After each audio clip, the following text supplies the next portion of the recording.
ओम नमो भगवते वासुदेवाय। ओम नमो भगवते वासुदेवाय।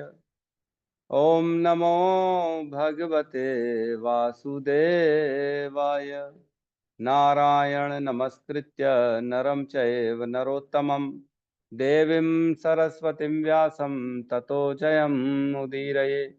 नष्टप्रायेषु भद्रेषु नित्यं भागवत सेवया भगवती उत्तम श्लोके भक्तिर्भवती नैष्टिकी।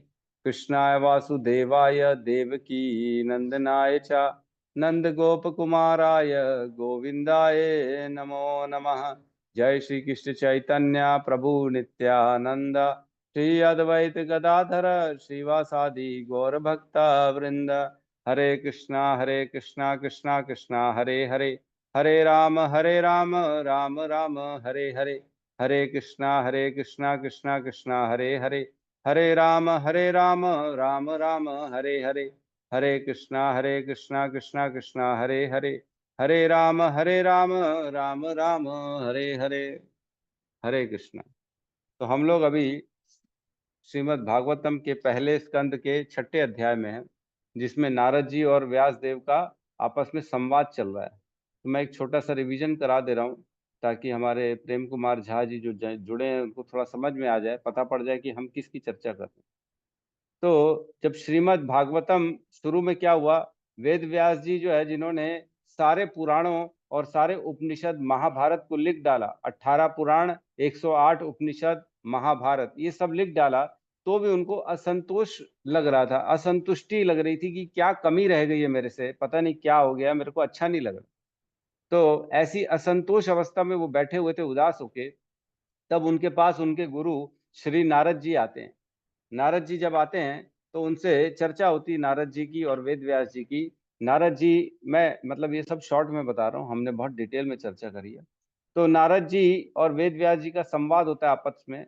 वेद व्यास जी कहते हैं कि आप तो मेरे गुरु हैं, आपको दंडवत प्रणाम है, उनकी स्तुति करते हैं, उनका पूरा जो गुरु के हिसाब से जो करना चाहिए वो करते हैं।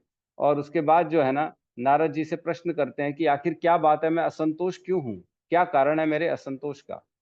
तो नारद जी धीरे से वर्णन करना चालू करते हैं कि आपने तो, आप महाज्ञानी हैं, आप सब भविष्य भूत सब देख सकते हैं, आपके मात्र स्मरण करने से सबको पवित्रता मिल जाती है, आप वेदों के ज्ञानी हैं, सभी वेदों का ज्ञान है आपके अंदर। लेकिन आपने भगवान कृष्ण के प्रेममयी महिमा लीला गुण का वर्णन नहीं किया है। जो भी उपनिषद और आपने वेदों का वर्णन किया है, महाभारत किया है, इसमें कहीं पे भी ऐसी कोई भी प्रसंग नहीं है जिसमें भगवान श्री कृष्ण से लोगों का प्रेम उमड़ पड़े, भगवान श्री कृष्ण से लोग प्रेम करें, ऐसा नहीं है। आपने उनकी महिमा का वर्णन, उनके पास टाइम्स और उनके जो है गुण और उनकी जो क्रियाएं, इस संसार में आके उन्होंने जो क्रियाएं की थी राधा रानी के साथ, गोपियों के साथ, गोप बालों के साथ, अन्य अन्य जो है असुरों का वध किया, वो सारी लीलाओं का वर्णन तो अभी तक आपने किया ही नहीं, जिसके मात्र सुनने से समस्त जीवन के कर्म बंधन से मुक्ति मिल जाती है। मतलब भगवान के प्रसंग के बारे में सुन के मात्र जो है ना, श्रवण करने मात्र से सभी प्राणियों के जीवन के सारे पाप खत्म हो जाते हैं। ऐसा तो आपने कहीं वर्णन किया ही नहीं है, हे वेद व्यास जी। तब वेद व्यास जी को समझ में आता है कि मेरे से बहुत बड़ी गलती हो गई, मैंने सारी फिलॉसफी लिख दी, ज्ञान तो लिख दिया, सब लिख दिया, कौन सा वेद, कौन सा अनुष्ठान, कौन सा यज्ञ करना चाहिए, ये प्राप्ति के लिए, सुंदरता के लिए क्या करना चाहिए, बल के लिए क्या करना चाहिए, शक्ति के लिए क्या करना चाहिए, अच्छी पत्नी अच्छे पति के लिए क्या करना चाहिए, वो तो सब मैंने वेदों में लिख दिया, सभी उपनिषदों में लिख दिया। लेकिन ऐसा कहीं नहीं लिखा जिससे भगवान से हमको प्रेम हो जाए, भगवान के पास टाइम्स के बारे में मैंने कहीं नहीं लिखा। तो अब जो है ना, यही प्रसंग चल रहा है इनमें। अभी जो है वापस से वेद व्यास जी जो है अपने गुरु जो है नारद मुनि ने अपनी पास्ट टाइम, अपने पिछले जन्म की स्टोरी बताई वेद व्यास को। पहले बताया कि मैं जो था ना, नारद कैसे बना, तो बताते मैं पिछले जन्म में एक दासी का पुत्र था। जो नारद जी का पूर्व जन्म था वो एक दासी के पुत्र के रूप में था, और वो दासी जो थी वो इकलौती थी और कोई नहीं था इनके घर में। पुत्र 5 साल का था और दोनों आपस में एक दूसरे से बड़ा प्रेम करते थे, है ना।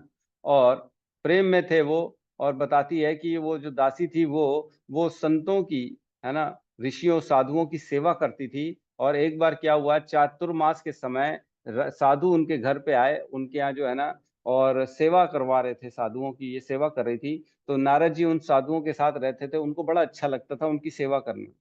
और साधुओं से उनका उचिष्ट खाते थे, वो उनका जूठा जो है ना, वो उनसे पूछ के ग्रहण करते थे और साधुओं की सेवा करते थे। तो साधु लोग बड़े प्रसन्न हुए और उन्होंने उस छोटे से बच्चे को ज्ञान दिया और भगवान के बारे में बताया था। ठीक है। तो नारद जी को अब यहाँ से वेद व्यास जी नारद जी से 4 प्रश्न पूछते हैं, जो हमने पढ़ा अभी, है ना, इसी इसी अध्याय में, छठे अध्याय के 2, 3, 4, इसमें इन्होंने प्रश्न किया। क्या क्या प्रश्न किया मैं बता देता हूँ। वेद व्यास जी ने कहा, आपने उन महामुनियों के चले जाने पर क्या किया जिन्होंने आपके इस जन्म के प्रारंभ होने से पूर्व आपको दिव्य वैज्ञानिक ज्ञान प्रदान किया था, आपने क्या किया। फिर तीसरे में कहते हैं, हे ब्रह्मा के पुत्र नारद जी, आपने दीक्षा लेने के बाद किस प्रकार जीवन बिताया और यथा समय अपने पुराने शरीर को त्याग कर यह शरीर कैसे प्राप्त किया। जैसे जो पुराना दासी का पुत्र था, उस शरीर को छोड़ के ये नारद जैसा इतना भगवान के भक्त का शरीर कैसे प्राप्त किया।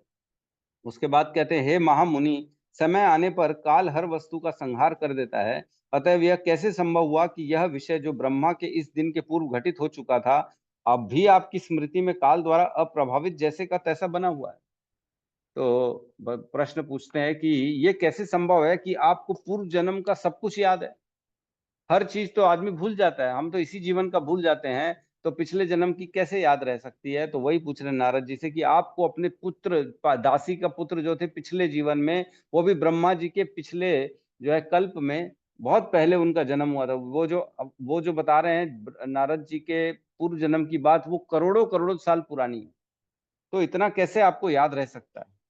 तब उसके जवाब में नारद जी अपनी कथा बताना चालू करते हैं कि मैं जो था, मैं अपनी एक दासी का पुत्र था और मेरी माता किसी पे निर्भर नहीं थी, हम पर आश्रित थे। वो लोगों की सेवा करती थी और मेरे साथ प्रेम करती थी।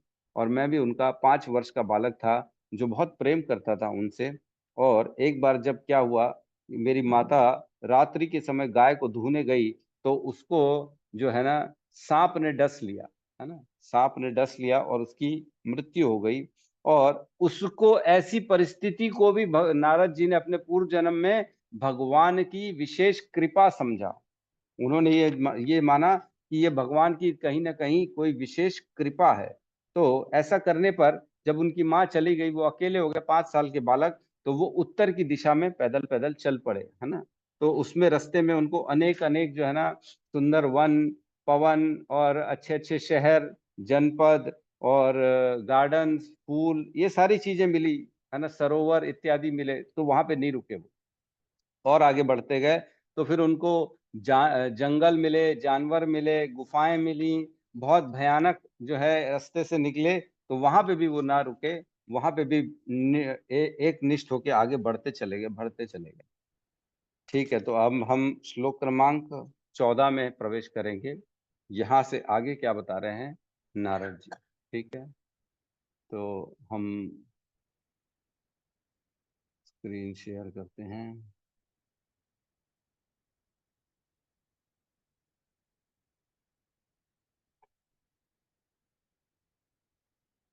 हम्म।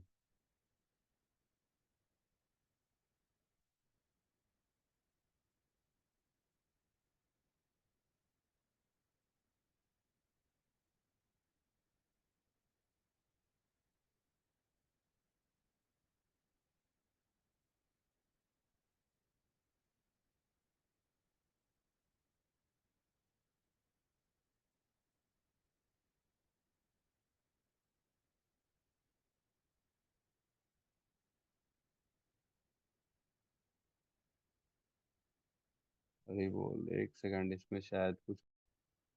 ठीक है। तो हम पढ़ते हैं। आप किसके पास श्रीमद् भागवतम है यहाँ पे।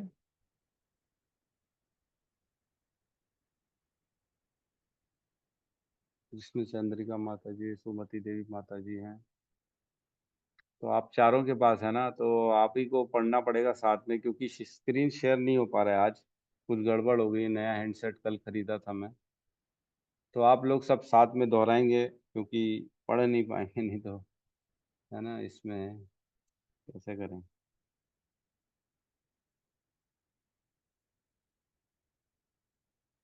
साथ में दोहराएंगे श्लोक नंबर 14, है ना।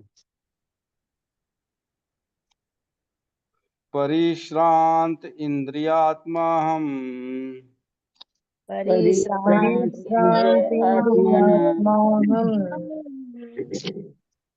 तट परितो बुभुक्षितः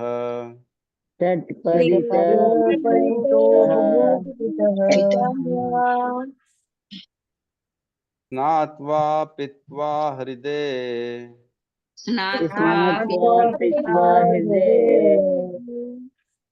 नाद्या उपस्पृष्टो गतः श्रमः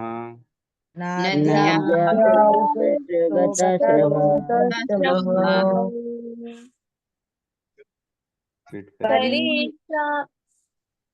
माता जी, आप बोलिए। नहीं, आप बोले ना माता जी। नहीं माता जी, आप बोलिए। परिश्रांतेन्द्रियात्मा हम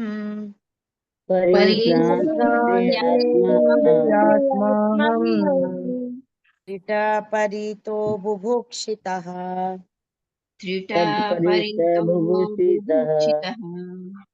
स्नात्वा पीत्वा हृदय नद्या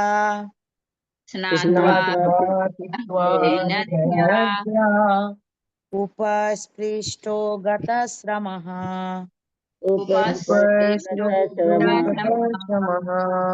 हरे कृष्ण।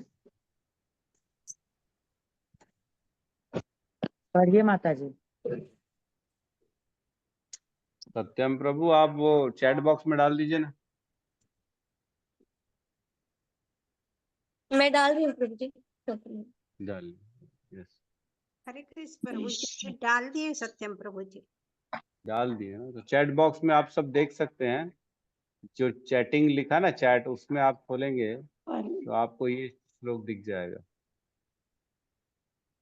हरे कृष्ण प्रभु जी। परिश्रांतेन्द्रियात्मा हम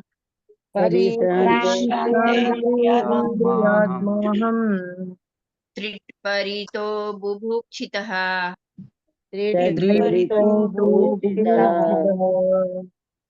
स्नात्वा पीत्वा हृदय नधा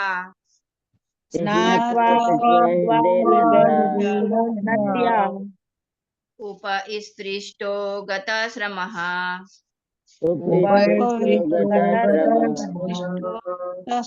हरे कृष्णा। अनुवाद। इस प्रकार विचरण करते हुए मैं तन तथा मन से थक गया और प्यासा तथा भूखा भी था। अतः मैंने एक सरोवर में स्नान किया और जल भी पिया। जल स्पर्श से मेरी थकान जाती रही। ओम अज्ञानतिमिरन्धस्य ज्ञानांजन शलाकया चक्षुरुन्मीलितं येन तस्मै श्री गुरुवे नमः।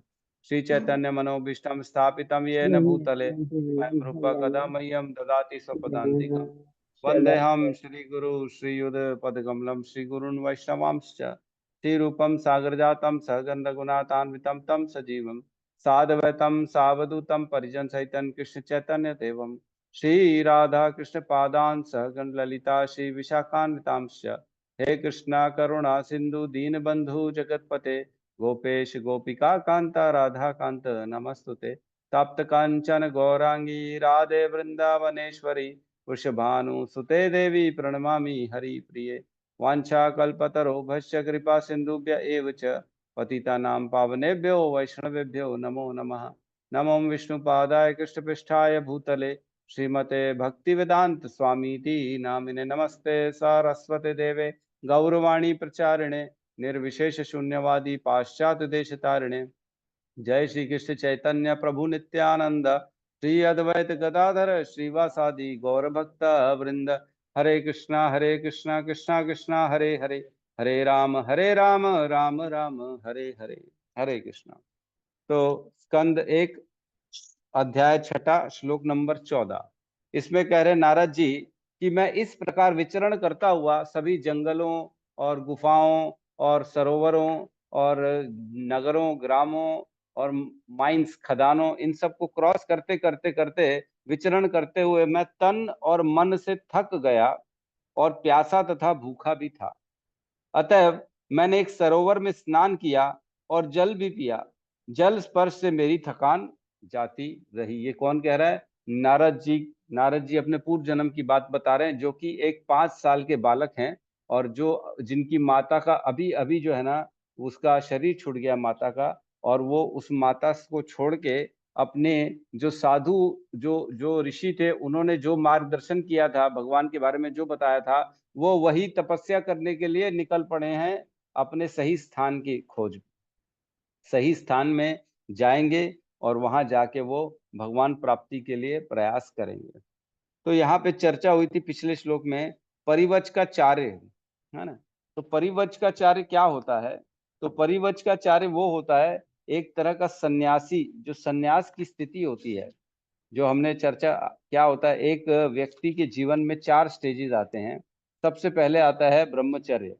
ब्रह्मचर्य का व्रत पालन करना पड़ता है 25 साल तक।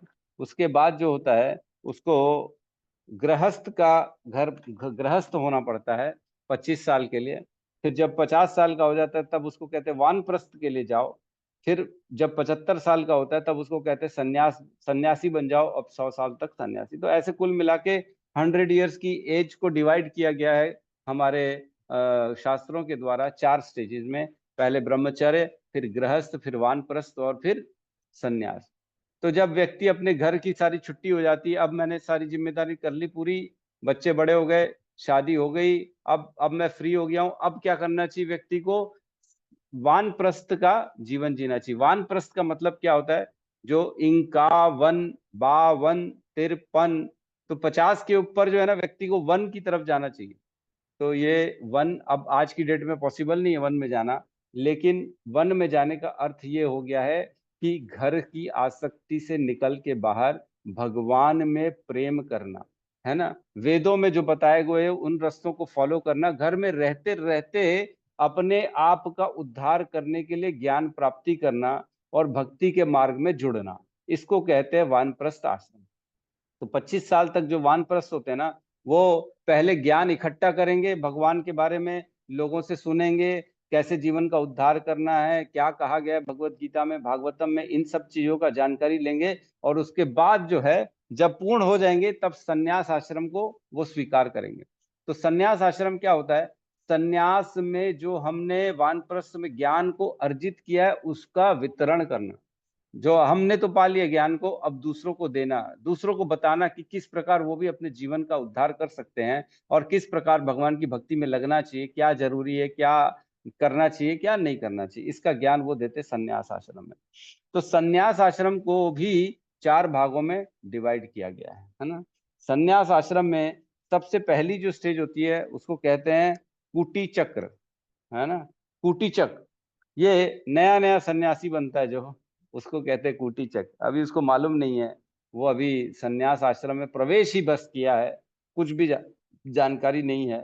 तो धीरे धीरे नया जब बच्चा आता है स्कूल में तो उसको बोलते हैं ना न्यू एडमिशन बेटा, अभी तुमको कुछ मालूम नहीं। कॉलेज में बोलते हैं ना अभी हम तो सीनियर है तुम्हारे, रैगिंग चालू हो जाती है बच्चों की। या कोई जॉब में भी जाता है, नया नया ज्वाइन करता है कोई जॉब में, तो उसको दूसरे लोग जो पुराने होते हैं वो उसको खींचतान करते हैं, उसको समझाते हैं, कोई ज्ञान देगा, कोई खींचेगा, टांग खींचेगा, कोई बताएगा कैसे काम करना है ऑफिस में। तो जो कुटीचक होता है ये नया नया सन्यासी होता है। फिर उसके बाद दूसरी स्टेज आती है बहुदक। बहुदक जो होता है ना, वो गुरु की शरण ले चुका होता है और गुरु के ऊपर जो है ना, गुरु के बताए हुए मार्ग में चलना प्रयास करना चालू कर देता है। वो सेल्फ डिपेंडेंट हो चुका है। अब सन्यास उसको मालूम है क्या होता है, किस प्रकार मेरे को इस सन्यास आश्रम में रहना है, गुरु के प्रति निष्ठा उसकी पूरी बढ़ी हुई है और वो जो है बहुदक है ना। गुरु की सेवा करेगा और भगवान की सेवा करेगा, मंदिर में रहेगा, इस तरह की चीजें सन्यास आश्रम में करेगा बहुदक। फिर थर्ड स्टेज आती है परिव्रजकाचार्य। परिव्रजकाचार्य इसमें क्या करता है वो, अब पूर्ण रूप से उसको कृपा मिल चुकी है, गुरु की ज्ञान मिल चुका है, गुरु का आदेश हो चुका है। अब वो भ्रमण करेगा, अब वो आश्रम में नहीं रुकेगा, अब मंदिर में नहीं रुकेगा, अब वो जगह जगह जाएगा, लोगों के घर जाएगा, भिक्षा मांगेगा, उनको ज्ञान देगा। एक्चुअल में सन्यासी जो है दूसरों के घरों में भिक्षा लेने क्यों जाते हैं? कोई उनको जरूरत है? उनको खाने के लिए नहीं मिल रहा है। वो तो भगवान के भरोसे अपना जीवन जीते हैं, वो उनको खाना नहीं चाहिए, वो इसलिए जाते हैं दूसरों के यहाँ ताकि ये जाएं तो कुछ उनको कृपा दे के आए, आशीर्वाद दे के आए, ज्ञान दे के आए। अगर कोई सन्यासी किसी के घर जाता है ना, तो वो एक्चुअल में उसका मकसद भिक्षा लेने का नहीं होता, उसको पैसा तो चाहिए नहीं, पैसा क्या करेगा वो, और खाने पीने की उसको मालूम है भगवान ने मेरे लिए व्यवस्था कर रखी है, मेरे को जाने की जरूरत नहीं है, तो भी वो जाता है ताकि अगर जाएगा तो जिस भी घर में जाएगा उस घर वाले को कहीं ना कहीं इसकी कृपा मिलेगी। क्यों? अगर अगर अन्न दिया, कुछ रोटी दे दी, कुछ सेवा कर दिया, जल दे दिया, तो सन्यासी को जल सेवा मिलेगी, चाहे अन्न मिलेगा, तो सन्यासी उनको आशीर्वाद देगा बदले में, क्योंकि फ्री में तो कुछ लेते नहीं है, आशीर्वाद देगा, और उस आशीर्वाद के बदौलत उस घर के ऊपर कृपा बरसेगी भगवान। ये मकसद होता है सन्यासियों का दूसरों के घर में जाना। आजकल लोग क्या सोचते हैं, ओहो ये तो बाबा आया है, ढोंगी बाबा, ये पैसे के लिए आया है, पैसा चाहिए होगा पक्का इसको। अरे पैसा थोड़ी चाहिए उनको, वो तो भगवान के भरोसे जीते हैं। एक्चुअल में क्या है, कुछ लोगों के कारण जो है ना, ये सभी साधुओं का नाम बदनाम हो गया। कुछ ढोंगी बाबा होते हैं जो केवल पैसे के लिए साधु का वेश धारण करते हैं और साधुओं को बदनाम कर देते हैं। ऐसे लोगों के कारण जो है, जो ढोंगी बाबाओं के कारण लोगों की साधुओं के प्रति जो है ना इज्जत और निष्ठा खत्म हो गई। जबकि जो ओरिजिनल वैष्णव है, जो ओरिजिनल साधु है, उनको इन सब चीजों से, पैसे से, ये सांसारिक चीजों से कोई लेना देना नहीं। वो तो कृपा करने के लिए जाते हैं, आशीर्वाद देने के लिए जाते हैं। जिस प्रकार अजामिल के घर गए थे साधु लोग, उन्होंने कृपा करके बताया कि बेटा तू गर्भवती है और तू अपने पुत्र का नाम नारायण रखना।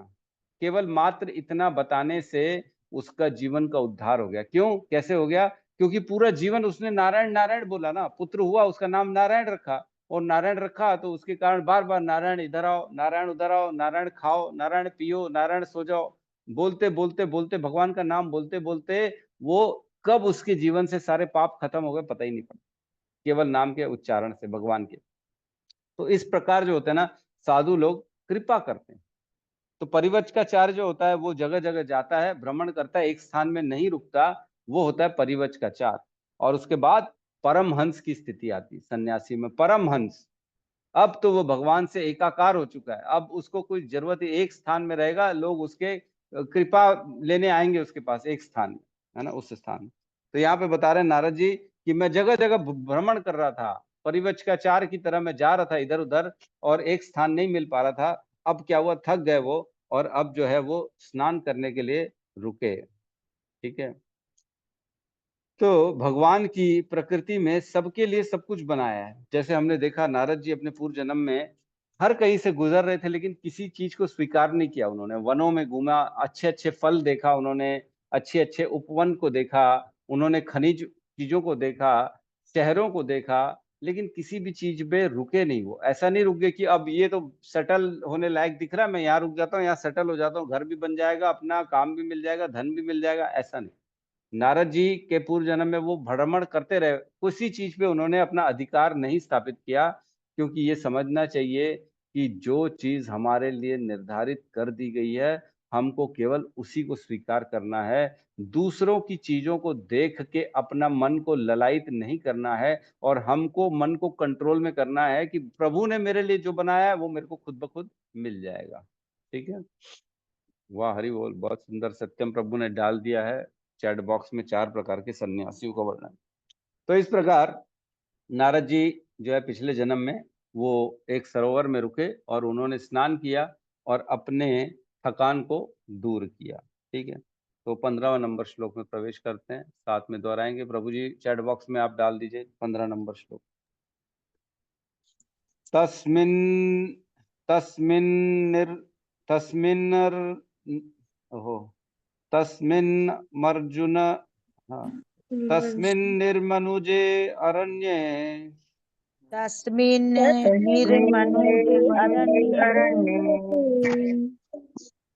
पीपलोपस्त आश्रितः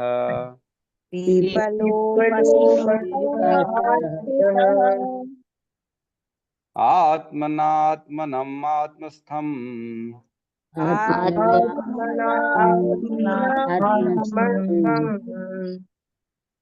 यथा श्रुतं चिन्तयम्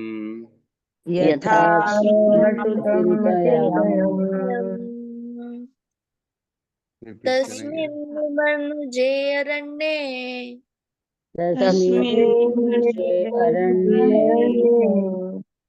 पिप्पलोस्थ आश्रितः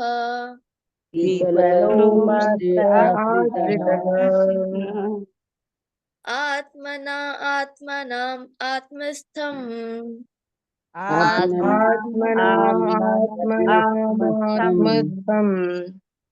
यथा श्रुतम् अचिन्तयम्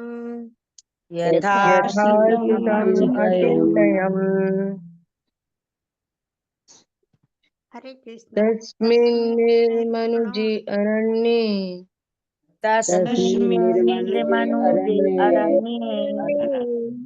पिप्पलोपस्थ आश्रितः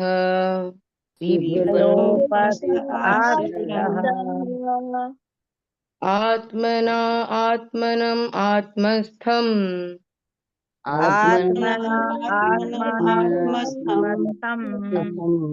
यथा श्रुतम् अचिन्तयम्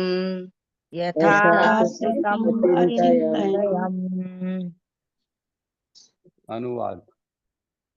उसके बाद उस वीरान जंगल में एक पीपल वृक्ष की छाया में बैठकर मैं अपनी बुद्धि से अपने अंतःकरण में स्थित परमात्मा का वैसे ही ध्यान करने लगा जिस प्रकार की मैंने मुक्त आत्माओं से सीखा था। है ना, बहुत इंपॉर्टेंट है। यहाँ बता रहे हैं नारद जी कि अब मैं थक चुका था, मैंने स्नान किया सरोवर में, अपने आप को शुद्ध किया, उसके बाद एक पीपल के वृक्ष के नीचे मैं बैठ गया। कैसे बैठ गया?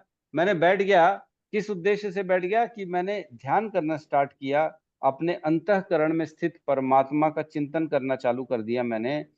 कैसा? जिस प्रकार मुझे मेरे ऋषियों ने, साधुओं ने बताया था, उसी प्रकार, उसी विधि से। तो ये बहुत इंपॉर्टेंट है कि अपने आप ना किसी भी कार्य में जो है ना, हम अपने चिंतन से सोचते हैं हमको भगवान खुद ही खुद प्राप्त हो जाएंगे घर में बैठे बैठे। ऐसा नहीं होता। जब तक किसी के गाइडेंस में नहीं जाएंगे, जब तक कोई गुरु नहीं मिलेगा, तब तक हमारे को भगवत प्राप्ति नहीं होने वाली। ये निश्चित है, ये लिख लो। जब तक कोई प्रामाणिक गुरु का सानिध्य नहीं मिलेगा, जब तक कोई प्रामाणिक गुरु का आशीर्वाद नहीं होगा, भगवत प्राप्ति नहीं होने वाली, नहीं होने वाली, नहीं होने वाली। जब तक वो मार्गदर्शन नहीं करेगा, जब तक उसकी कृपा नहीं मिलेगी, जब तक वो विधि नहीं बताएगा, तब तक हमारा कुछ नहीं होने वाला, भटकते रह जाएंगे। तो प्रामाणिक गुरु मिलना बहुत ही जो है एक मतलब सौभाग्य की बात है ना। ब्रह्मांड भ्रमिते कौन भाग्यवान जीव, गुरु कृष्ण कृपा पाए भक्ति लदा बीज। ब्रह्मांड में अलग अलग योनियों में हम घूम रहे हैं, अनेक अनेक योनियों में घूम चुके, कई बार मनुष्य बन चुके हैं, पशु बन चुके हैं, जलचर बन चुके हैं, वृक्ष पौधे इत्यादि बन चुके हैं, लेकिन अभी तक कोई प्रामाणिक गुरु नहीं मिला। जिसको मिल गया वो तो बड़ा सौभाग्यवान है। और हमको भगवान की कृपा से हमारे जीवन में इस्कॉन आ चुका है, हमारे जीवन में शील प्रभुपाद की कृपा है, जो प्रामाणिक गुरु हैं, उनके मार्गदर्शन में हम अपनी भक्ति को आगे बढ़ा सकते हैं। हमको क्या करना है? केवल और केवल शील प्रभुपाद के बताए हुए नियमों को फॉलो करना है। डेली की डेली 16 माला करनी है और 4 नियमों को फॉलो करना है ना। 4 नियम कौन से फॉलो करने हैं हमारे को? 4 नियम है। पहला कि नो नॉनवेज ईटिंग, कोई मांस भक्षण नहीं करना है, चाय कॉफी भी नहीं पीनी है। और दूसरा जो है, कोई किसी भी प्रकार का जो है हमको नशा नहीं करना है। और तीसरा, किसी भी अवैध संघ से दूर रहना। हमारे को संग करना तो केवल केवल अपनी पत्नी पति के साथ संग करना, और किसी के साथ संग नहीं करना। और चौथा जो है, किसी भी प्रकार का जुआ इत्यादि नहीं खेलना है। ये 4 नियम को फॉलो करना है और 16 माला रोज करना है, प्रातः काल उठ के करना है, और केवल प्रसाद पाना है। बाकी संसारी चीजों को नहीं खाना है, प्याज लहसुन भी नहीं खाना है, होटल का नहीं खाना है, केवल और केवल भगवान को जो अर्पित किया हुआ भोग है उसी को स्वीकार करना है। तो मात्र ये करने से हमारे जीवन में भगवान स्वतः प्रवेश करेंगे, खुद ब खुद आ जाएंगे। प्रयास करने के लिए, ढूंढने के लिए जरूरत नहीं जाने की कहीं पे। हमको ऐसे नहीं जाना है जंगलों में, बैठना नहीं, ध्यान करना। केवल गुरु के मार्गदर्शन के फॉलो करने से, निष्ठा करने से, एकदम निष्ठा रखेंगे गुरु के वर्ण, जो गुरु के वर्णन है, गुरु के जो शब्द हैं उनको निष्ठा से स्वीकार करेंगे तो भगवान स्वयं हमारे पास आ जाए। तो यहाँ पे तात्पर्य में बताते हैं, मनुष्य को अपनी निजी सनक के अनुसार ध्यान नहीं करना चाहिए। लोग, कई लोग आजकल योगा में बताते हैं, अब आप इसका चिंतन करो। हम ना गलती से अभी चले गए थे मैंने बताया था, अभी जब हम सुखताल गए थे, प्रभु जी की भागवत कथा चल रही थी 7 दिन की, तो वहां पे हमारे को इनविटेशन मिला था प्रभु जी को ओम शांति वालों की तरफ से कि आप आइए, हम आपका स्वागत करना चाहते हैं। तो ठीक है, हम चले गए, 10-20 भक्त चले गए प्रभु जी के साथ ओम शांति वालों के यहाँ।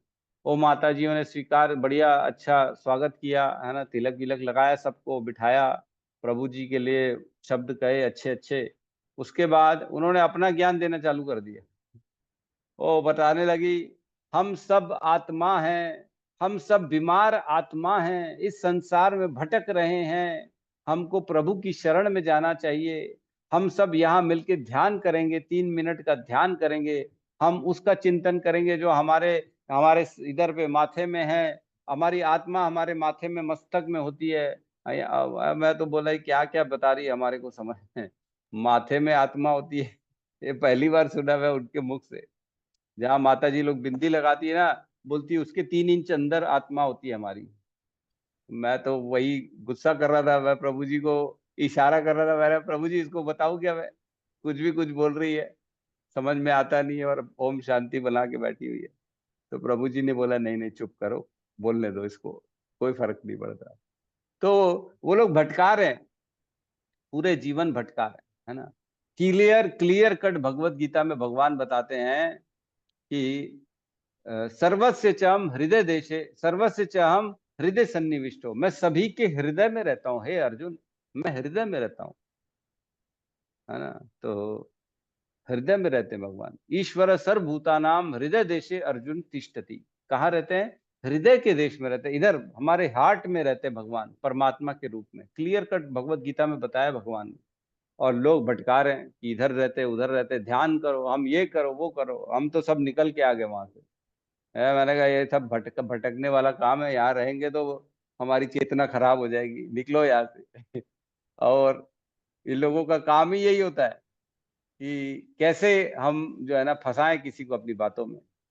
और ऐसी बातें करेगी, मीठी मीठी बातें करेंगे, हम बीमार हैं, हमको प्रभु का ध्यान करना है, आइए सब मिलके हम हमारे मेडिटेशन रूम में भगवान का ध्यान करते हैं 3 मिनट के लिए। हमने कहा हम तो चैंटिंग करेंगे, आप जाओ ध्यान करने, हमारी चैंटिंग पेंडिंग है, हम माला करेंगे, हमारे गुरु ने जो आदेश दिया माला करने का हम वो करेंगे, हम तुम्हारे आदेश को थोड़ी फॉलो करेंगे।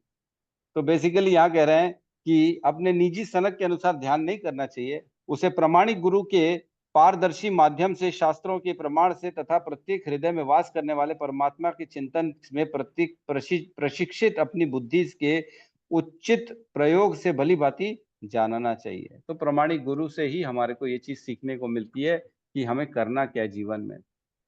ठीक है, तो 2.8 से लेकर 12 तक इसमें परमात्मा का वर्णन है, कैसे हैं परमात्मा, मैं आपको बताता हूँ, है ना। आपको भी अच्छा लगेगा जान के कि परमात्मा दिखते कैसे हैं कैसे, है ना। 2.8 से लेके 12 तक, तो मैं केवल अनुवाद पढ़ रहा हूँ, आप लोग डिटेल में पढ़ सकते हैं। कहते हैं 2.8 में, अन्य लोग शरीर के हृदय प्रदेश में निवास करने वाले एवं केवल एक बित्ता 8 इंच परिमाण के 4 हाथों वाले तथा उनमें से प्रत्येक में क्रमशः कमल, रथ का चक्र, शंख तथा गदा धारण किए हुए श्री भगवान का ध्यान करते हैं, है ना। ये बता रहे हैं और कह रहे हैं 9th में, उनका मुख उनकी प्रसन्नता को व्यक्त करता है, उनकी आंखें कमल के पंखुड़ियों के समान हैं और उनका वस्त्र कदाम्ब पुष्प के केसर के समान पीले रंग का तथा बहुमूल्य रत्नों से जटित है। उनके सारे आभूषण स्वर्ण से निर्मित तथा रत्नों से जटित हैं। वे देदीप्यमान मुकुट तथा कुंडल धारण किए हुए हैं। और 10वें में कहते हैं, उनके चरण कमल महान योगियों के कमल सदृश हृदयों के गुच्छों के ऊपर रखे हैं। उनके वक्ष स्थल में पर कौस्तुभ मणि है जिसमें सुंदर बछड़ा अंकित है और उनके कंधों पर अन्य रत्न है। उनका पूर्ण स्कंद प्रदेश ताजे फूलों की माला से सज्जित है। और 11 में कहते हैं, उनकी कमर अलंकृत करधनी से भली भांति सुशोभित है और उनकी उंगलियों में बहुमूल्य रत्नों से जटित अंगूठियां हैं। उनके नुपुर, उनके कंकण, उनके घुंघराले नीले रंग के आभा वाले चिकने बाल तथा उनकी मुस्कान युक्त सुंदर मुखारविंद, ये सभी अत्यंत सुहावने हैं। तो भगवान परमात्मा के कैसे दिखते हैं? मैंने बताया आपको, बड़े सुंदर दिखते हैं। वो हमारे हृदय में रहते हैं। इसमें लिखा है लगभग 1 बित्ता 8 इंच के बराबर रहते हैं, है ना। तो एक उपनिषद में श्लोक आता है जिसमें बताया गया था भगवान कितना, 1 अंगुष्ठ मात्रेण, इतने 1 अंगूठे के बराबर है। तो लगभग ये भी 6, 7, 8 इंच ऐसा रहता है। और इसमें लगभग लिखा 1 बित्ता, मतलब इतना ही होता है 1 बित्ता मतलब। तो किसी का 6 इंच, किसी का 7 इंच ऐसा। तो लगभग 8 इंच इसमें लिखा है। इतने होते हैं। परमात्मा हमारे कहाँ रहते हैं? हृदय में रहते हैं। हृदय मतलब हमारा जहाँ पे दिल होता है ना, हार्ट जिसको बोलते हैं, वहां पे रहते हैं। तो सबके रहते हैं। तो क्या हुआ यहाँ पे, उन्होंने, नारद जी ने इनका ध्यान करना स्टार्ट किया, जैसे कि उनको बताया गया था उनके ऋषियों के द्वारा, जो उन्होंने जिनकी सेवा करी थी पिछले जीवन में। तो हम जानते हैं कि भगवान बुद्ध को भी पीपल के पेड़ के नीचे ही ज्ञान हुआ था, है ना। उनकी कथा हमने सुनी है। तो इस प्रकार ध्यान करने से परमात्मा का दर्शन हो जाता है। ध्यान करने से परमात्मा का दर्शन होता है, लेकिन प्रमाणिक गुरु की तरफ से, है ना। इसीलिए हम भगवान बुद्ध के शिक्षा को फॉलो नहीं करते हैं, क्योंकि उन्होंने शिक्षा गुरु से नहीं ग्रहण की थी, है ना। हम इसलिए वेद व्यास जी को स्वीकार करते हैं, क्योंकि उन्होंने प्रमाणिक गुरु नारद मुनि से सारा ज्ञान प्राप्त किया, इसलिए हम उनको फॉलो करते हैं। ठीक है, अगले श्लोक में हम प्रवेश करते हैं, साथ में दोहराएंगे। 16 नंबर श्लोक, प्रभु जी शेयर कर दीजिए। ध्यायतश्चरणाम्बुजों भो ध्यायतचरणाम्भोजम् भाव निर्जित चेतसा भावनिर्जितचेतसा औत्कण्ठ्याश्रुकाल अश्रुकालक्ष्यस्य औत्कण्ठ्याश्रुकालक्ष्यस्य हृदयास्मिने शनैर्हरि हृदयास्मिन् मे शनैर्हरि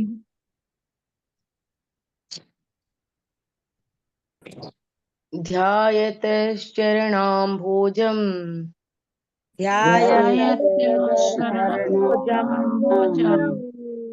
भावनिर्जितचेतसा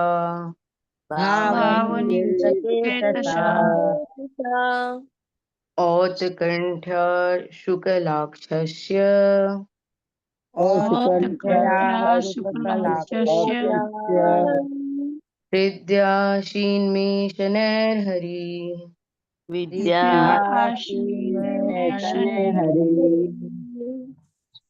ध्यायतश्चरणाम्भोजम् ध्यायतश्चरणाम्भोजम् भावनिर्जितचेतसा भावनिर्जितचेतसा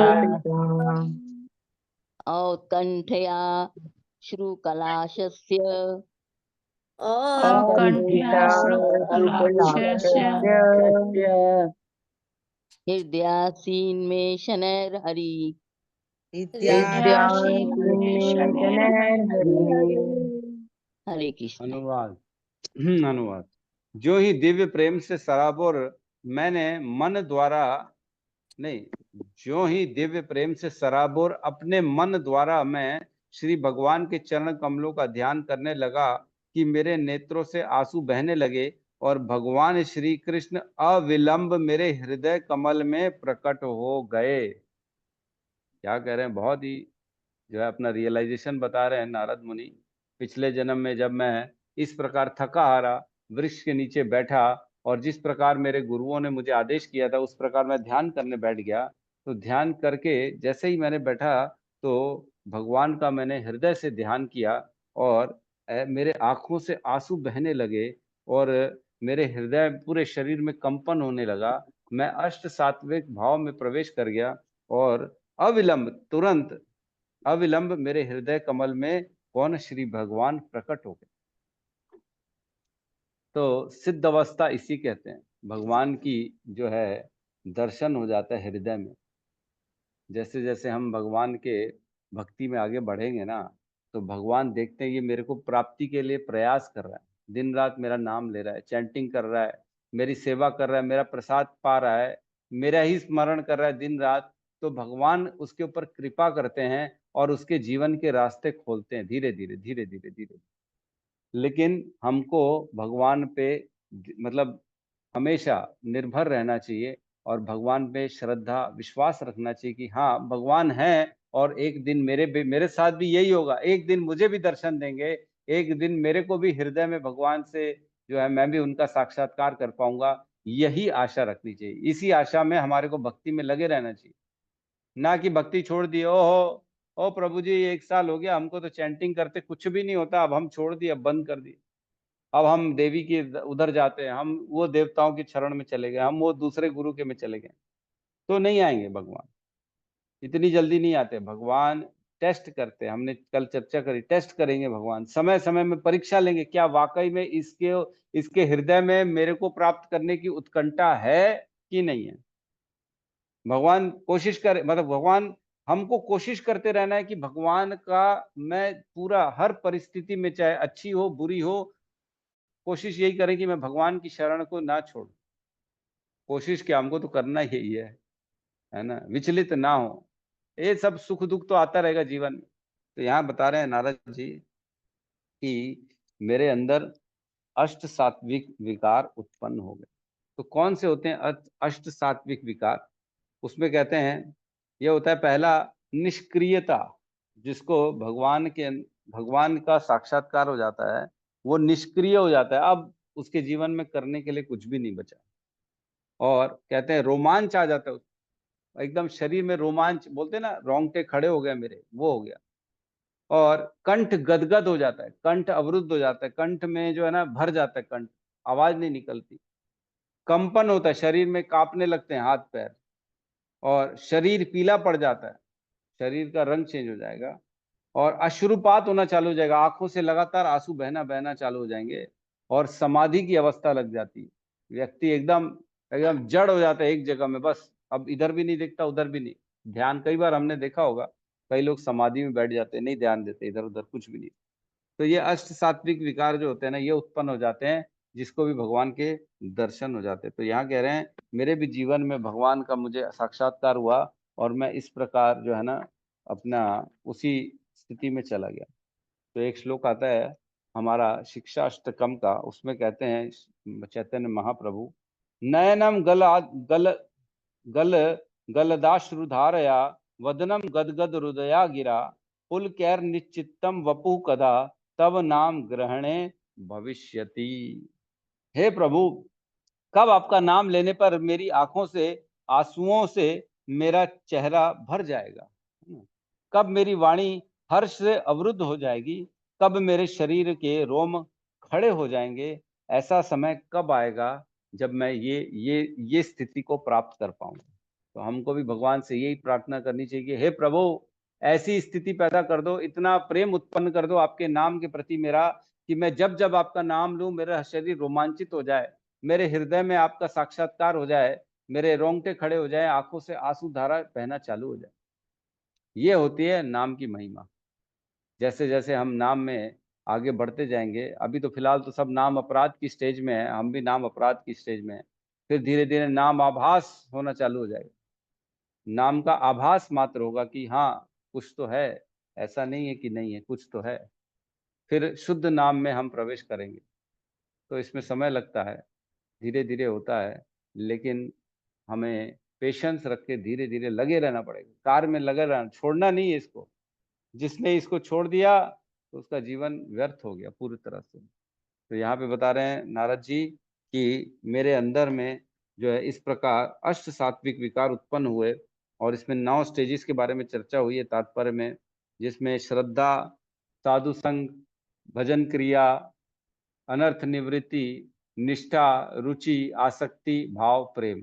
ये हम जानते हैं कि ये स्टेजेस होते हैं भक्ति के। धीरे धीरे तो सबसे पहले श्रद्धा होती है, छोटी सी कोमल श्रद्धा होगी, किसी के प्रति भी श्रद्धा उत्पन्न होगी, वो टूट सकती है, कोमल होती है बहुत। जैसे इस्कॉन में लोग शुरू शुरू में जुड़ते हैं तो श्रद्धा कोमल होती है, और देखे तो सही क्या बता रहे हैं क्या नहीं बता रहे हैं, हमको समझ में आएगा तो ज्वाइन करेंगे, नहीं तो नहीं करेंगे।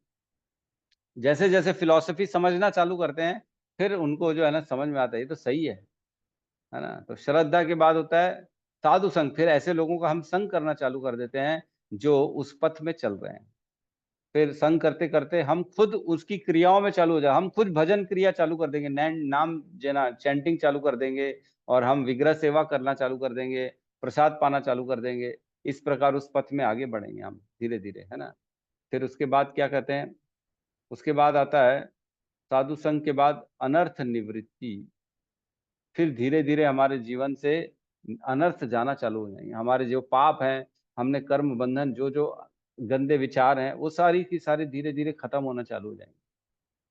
तो उसके बाद निष्ठा आ जाएगी, एकदम अब स्थिरता आ जाएगी, अब यही रास्ता बस बेस्ट है, और कहीं दिमाग ही नहीं लगाना मेरे को, और कुछ जाना ही नहीं, यही करना बस दिन भर। फिर इसका स्वाद मिलना चालू हो जाएगा, रुचि, इंटरेस्ट आना चालू हो जाएगा कि नहीं नहीं यार बहुत अच्छा है, अब नाम ही नाम होगा, खुद ब खुद नाम होगा। जैसे हमारी आनंददायिनी माता जी हैं, वो माँ नाम जब करती 32 माला करती रोज, वो उनको रुचि आ गई उसमें, उसी में मजा आता है, नाम ही नाम चैंटिंग करती जा रही, चैंटिंग कर, अरे पहले 6 माला नहीं हो पाती थी उनसे, अब 32 माला करती है रोज बैठ, तो रुचि आ गई है। फिर अरे आसक्ति, प्रभु जी, अटैचमेंट हो जाएगा। आजकल मैं 40 कर। अच्छा 40 कर रही है माता जी आनंददायिनी माता जी आप 40 कर रही है क्या? नहीं कर पाती हूँ माता जी, वो माता जी बोल रही है वो कर रही है शायद। अच्छा मैं तो 32 ही करती हूँ माता जी। ठीक है, तो ठीक है, कहने का मतलब है आसक्ति हो जाएगी, अटैचमेंट हो जाएगा, फिर भाव और प्रेम, ऐसा ग्रोथ होता है धीरे धीरे। ये स्टेजेस है हमारी भक्ति में प्रोग्रेस करने की, पहले श्रद्धा, फिर साधु संग, फिर भजन क्रिया, फिर अनर्थ निवृत्ति, निष्ठा, रुचि, आसक्ति, भाव, प्रेम, ये स्टेजेस है। पहले सबसे नीचे श्रद्धा, ऐसे ऊपर जाते तक प्रेम तक बढ़ना है, हमको भगवान की प्रेम की प्राप्ति करनी है। तो यहाँ पे बता रहे हैं भगवान उनके हृदय में उत्पन्न हो गए, अविलंब मेरे हृदय में भगवान प्रकट हो गए। तो नारद जी ने भगवान का वहां पे दर्शन कर लिया अपने हृदय में। हरि वो, हमारे को पता नहीं कब भगवान दर्शन देंगे हमारे हृदय में। ठीक है, तो यहाँ पे किसी का कोई प्रश्न है तो हम ले सकते हैं। 6 से 7 हमारी क्लास होती है, 7 के बाद अपने अपने काम में लग सकते हैं, सब अपनी चैंटिंग कर सकते हैं। तो किसी का प्रश्न? हरे कृष्ण प्रभु जी, सादर प्रणाम। प्रभु जी अभी यस हमसे माता जी। एक माता जी कह रही थी कि वो भागवतम क्लास अटेंड करती थी कहीं, तो उनके साथ हुआ नहीं है। जैसे अब आपसे हम कोई बात कर रहे हैं कोई भी, तो आप हमें समझाएंगे कि आपने ऐसा किया, आपने ऐसा किया। अब उसमें होस्ट को होस्ट वगैरह है, वो भी यदि कुछ वो नहीं बोले पर उनको पूछा नहीं गया, तो कहती मेरा ना भागवतम से दिल से दिमाग से उचट गया कि जब 3 साल में ये लोग नहीं भागवतम में सुधर पाए। तो हमने कहा पहले मैं आपको कुछ वीडियो भेज रही अपने महेश प्रभु जी के, पहले आप उनको सुनिए, फिर आपकी इच्छा होगी कि अब हमें भागवतम अटेंड करना है। मैंने कहा यदि अपन ये सोचे, अब प्रभु जी जैसे अपने गुरु महाराज या थोड़ी देर को अपने कोई बुजुर्ग प्रभु जी, यदि अपन उनकी बात को बुरा मान जाएंगे जो अपन को शिक्षा दे रहे हैं, तो फिर अपन क्या क्लास अटेंड करेंगे प्रभु जी, ये बताइए आप। जैसे आप हम तो 2 तरह के गुरु शिव जी बताते हैं अपनी पत्नी शिव पार्वती माता को।